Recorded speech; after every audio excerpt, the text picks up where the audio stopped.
Hello, my friends. I hope you're doing great today. Let me ask you a question. How many things can one person be good at? One, two, maybe three? But what if I told you about a man who was a master of so many things that it's hard to count? He wasn't just a painter. He was also an engineer, a scientist, an architect, a sculptor, and so much more. He knew about maps, stars, plants, rocks, water, light, and even fossils. This man was so smart, so talented, that people will remember him even 1,000 years from now. His name was Leonardo da Vinci. Today, I'm going to tell you his story, a story that will inspire you and help you improve your English. Let's start with his early life. A long time ago, in the year 1452, a baby boy was born in a small village called Vinci in Italy. His name was Leonardo di Ser Piero da Vinci, which means Leonardo, the son of Piero from Vinci. Leonardo's father, Piero, was a wealthy man, but his mother, Caterina, was a poor woman. Leonardo was born out of wedlock, which means his parents weren't married. Because of this, Leonardo didn't grow up in a rich family, but he had something much more valuable, a curious mind. As a child, Leonardo was always curious. He loved asking questions. He wanted to know how birds flew, why water flowed, and how the stars moved. While other kids were playing games, Leonardo spent his time watching nature. He studied the way leaves grew on trees, how shadows moved during the day, and how animals behaved. He didn't go to a fancy school, nor did he learn Latin, the language that smart people used at that time. But that didn't stop him. He taught himself by looking at the world around him. And guess what? He started drawing. His drawings were so detailed and so beautiful that people couldn't believe a child made them. When Leonardo turned 14, his father saw his amazing talent for drawing, so he sent Leonardo to Florence, the most famous city for art and culture in Italy. In Florence, Leonardo became an apprentice to Andrea del Verrocchio, a great artist and sculptor. Here, Leonardo learned how to paint, sculpt, and create art that looked almost real. He also learned about machines, engineering, and even how the human body works. But Leonardo didn't just follow orders, he had ideas of his own. He was always trying new things, experimenting, and improving everything he learned. One day, Verrocchio asked Leonardo to help him with a painting called The Baptism of Christ. Leonardo painted an angel in the picture. When the painting was finished, everyone who saw it was amazed. The angel Leonardo painted looked so real, so beautiful, that people couldn't stop talking about it.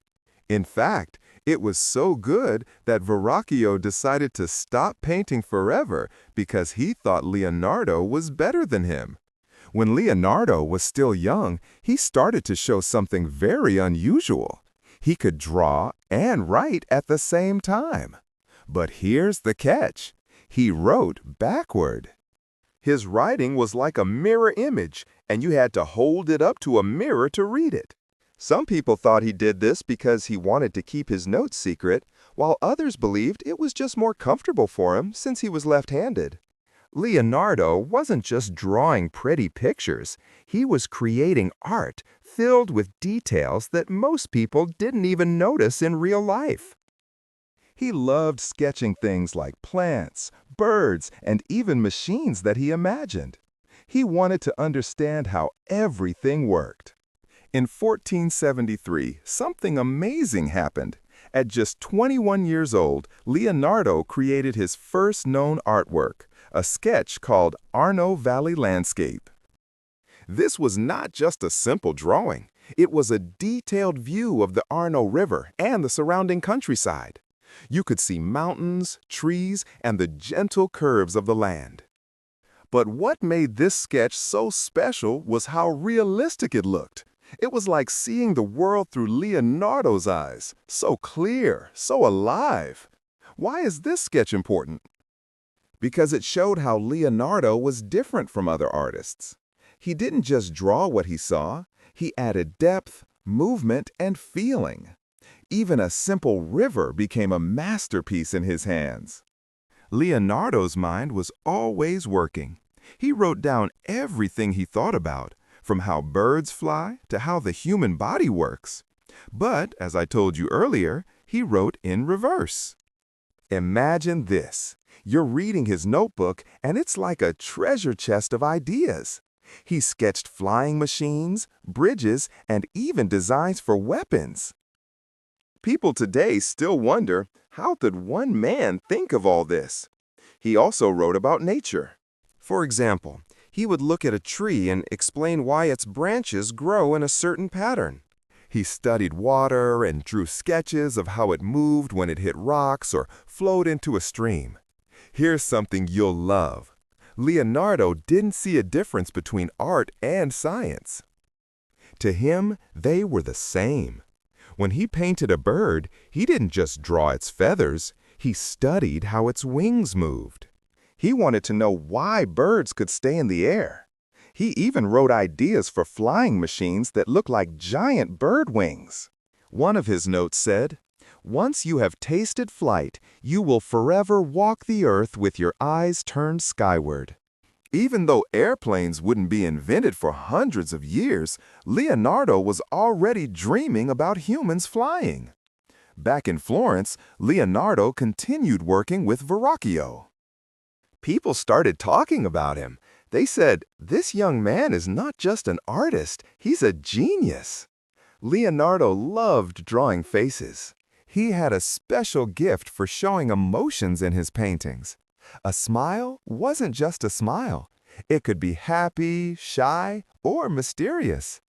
People felt connected to his art because it seemed alive. He also loved experimenting. Sometimes he would mix his own paints or try new techniques. Leonardo wasn't just drawing and painting, he was also learning. He wanted to know everything about the world. For example, he studied anatomy by dissecting animals and even human bodies. He wanted to know how muscles and bones work together. He looked at the stars and tried to understand how they moved. He drew maps that were so accurate, people used them for years. Leonardo wasn't afraid to ask big questions. Why do plants grow the way they do? Why does water flow faster in some places? How do the human heart and lungs work?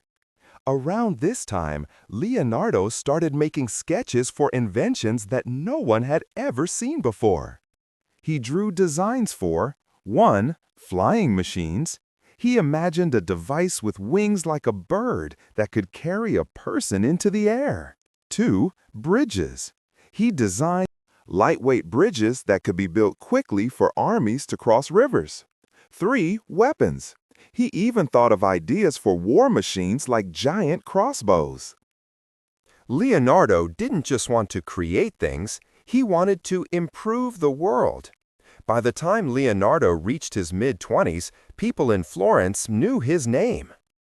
But this was just the beginning of his incredible journey. He was more than just an artist. He was a man who dreamed of the impossible.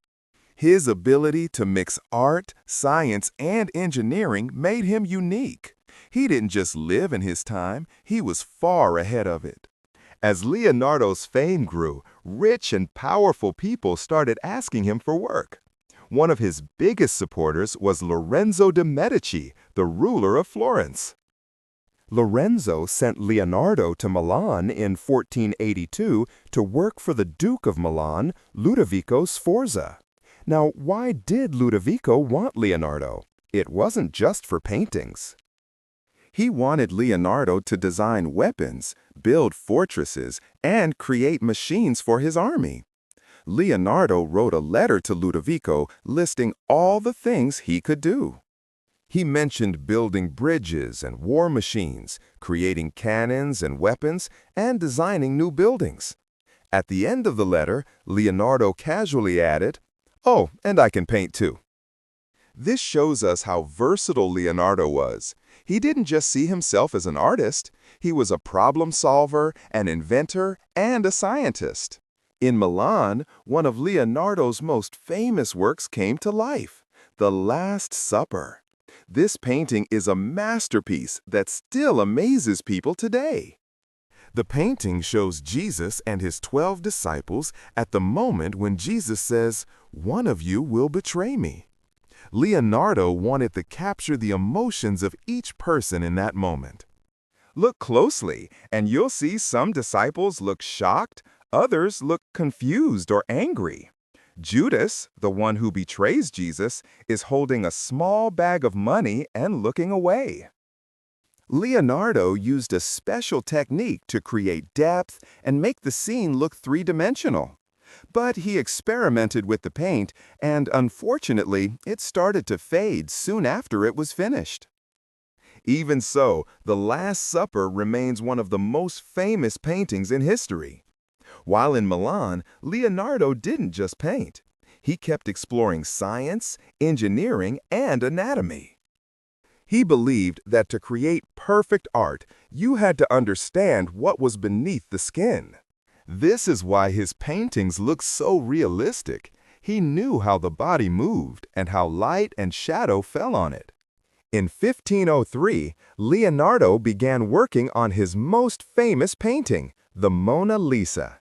This portrait shows a woman with a mysterious smile. People have been trying to figure out her expression for centuries. Is she happy? Sad? Thinking about something? Leonardo spent years perfecting the painting. He used a technique called sfumato, which made the edges of her face soft and blurred, giving her a lifelike appearance. What's amazing is that Leonardo carried this painting with him everywhere he went. It was very personal to him, almost like a part of his soul. Leonardo filled thousands of pages with sketches, ideas, and notes. He wrote about how the human eye works, the flow of water and air, and machines that could lift heavy objects. He also wrote small thoughts like, "Learning never exhausts the mind," and "Simplicity is the ultimate sophistication." His notebooks were like windows into his brilliant mind. Even today, people study them to understand how he thought. Leonardo didn't stay in one place for long. After Milan, he traveled back to Florence and worked on projects for kings, dukes, and even the Pope. He kept inventing and experimenting, but not everything he started was finished. Why? Because Leonardo's mind was always moving to the next big idea. He couldn't stop dreaming. In 1516, Leonardo moved to France. The King of France, Francis I, admired him so much that he invited Leonardo to live in a beautiful mansion near his palace. Leonardo spent his final years in France, teaching and sharing his ideas. The king called him the father of all arts and treated him with great respect.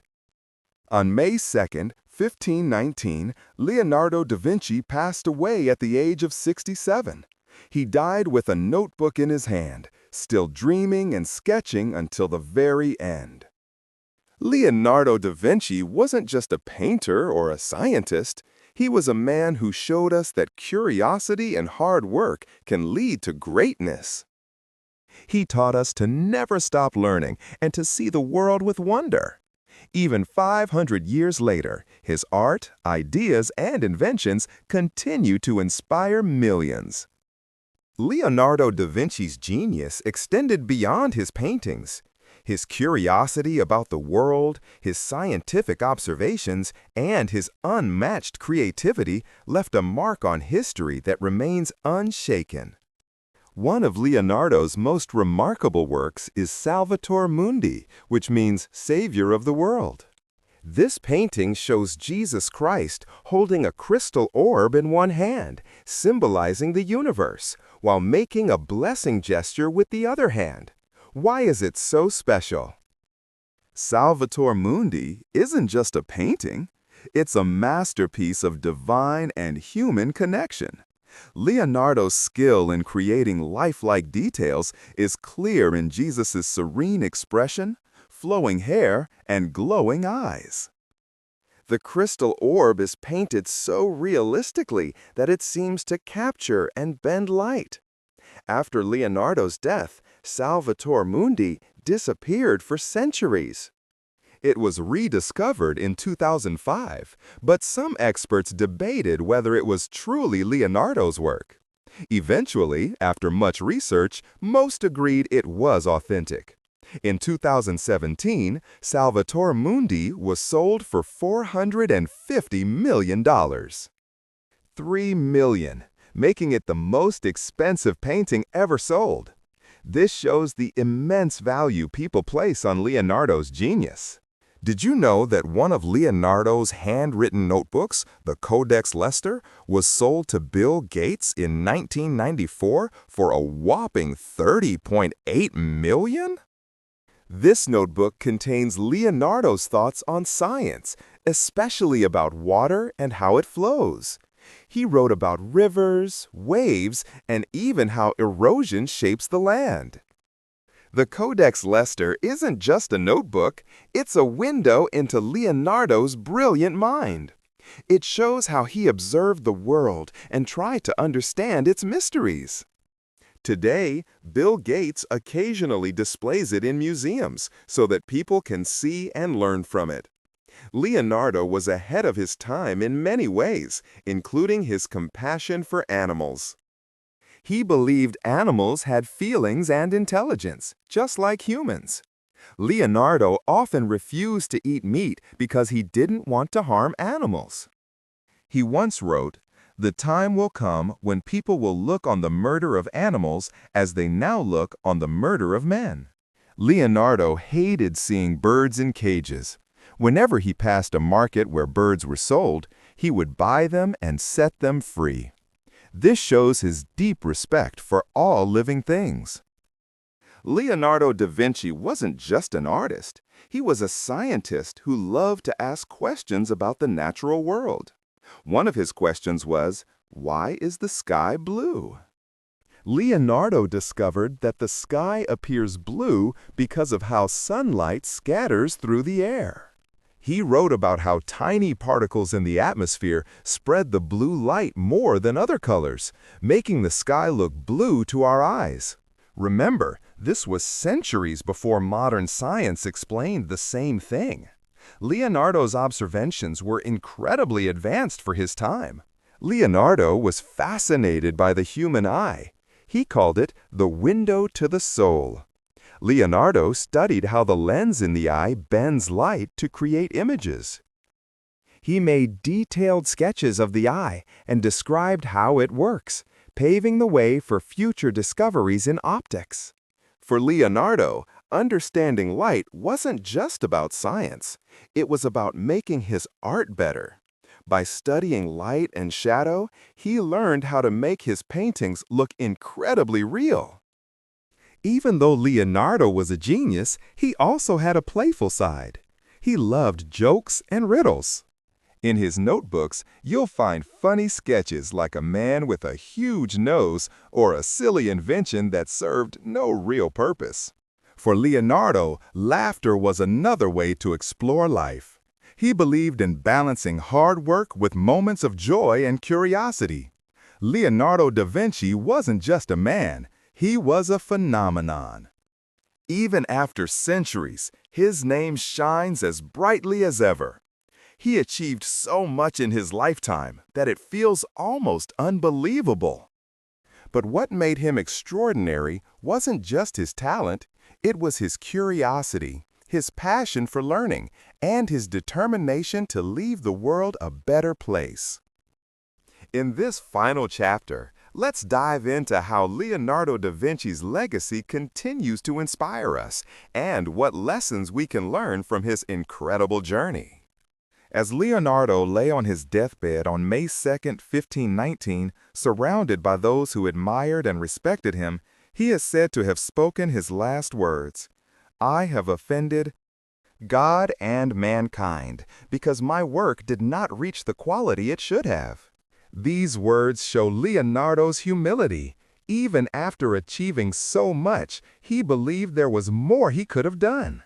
This teaches us that true greatness comes with a sense of responsibility and a constant desire to improve. After his death, Leonardo's works, ideas, and notebooks spread across the world. His inventions inspired future scientists and engineers. His art became the gold standard for beauty and realism. His notebooks revealed a mind that was centuries ahead of its time. Many of Leonardo's inventions, such as flying machines, hydraulic pumps, and even designs for robots, inspired future advancements. He imagined things that would only be invented hundreds of years later. His paintings, like the Mona Lisa, The Last Supper, and Salvator Mundi, are not just artworks, they are masterpieces that capture human emotion and divine beauty.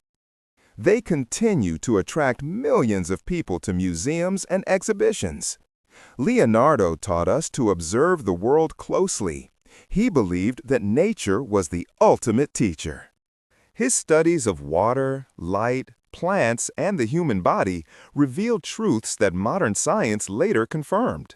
Leonardo da Vinci had a unique way of thinking that made him stand out. One, endless curiosity. Leonardo asked questions about everything. Why do birds fly? How does the heart pump blood? What makes the sky blue? This curiosity drove him to learn and discover. 2. Passion for learning. Leonardo never stopped learning. Even when he became famous, he continued to read, study, and experiment. 3. Belief in hard work. He didn't rely only on talent. He worked hard to improve his skills, whether it was painting, engineering, or studying anatomy. 4. A love for sharing knowledge. Leonardo shared his discoveries through his notebooks, which he hoped would help future generations.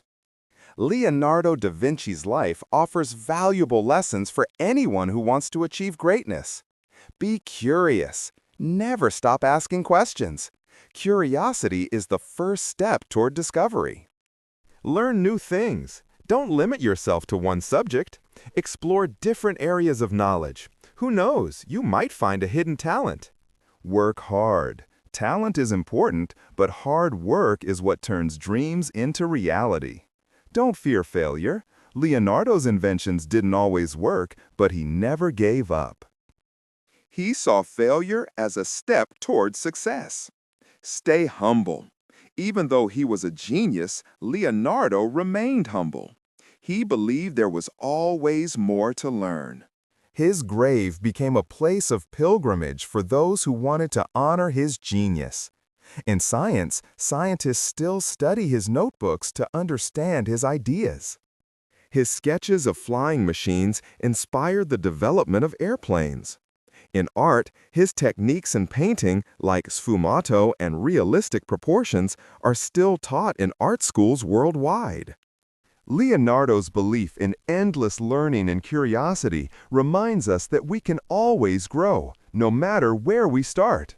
Imagine this: Leonardo da Vinci, a boy born in a small village without formal education, grew up to become one of the greatest minds in history. He wasn't born a genius, he became one by working hard, staying curious, and never giving up. Today, his story reminds us that greatness isn't reserved for a few. It's something anyone can achieve if they dare to dream big, work hard, and stay passionate. So, to all of you listening, remember, the sky isn't the limit. Your mind is. Don't be afraid to try new things or fail along the way. Keep learning, stay humble, and never stop believing in your potential. This is the story of Leonardo da Vinci, the man who saw the world not as it was, but as it could be. Let his life inspire you to chase your dreams and make your mark on the world. Dream big, act now, like, share, and subscribe to keep the energy alive and move forward together.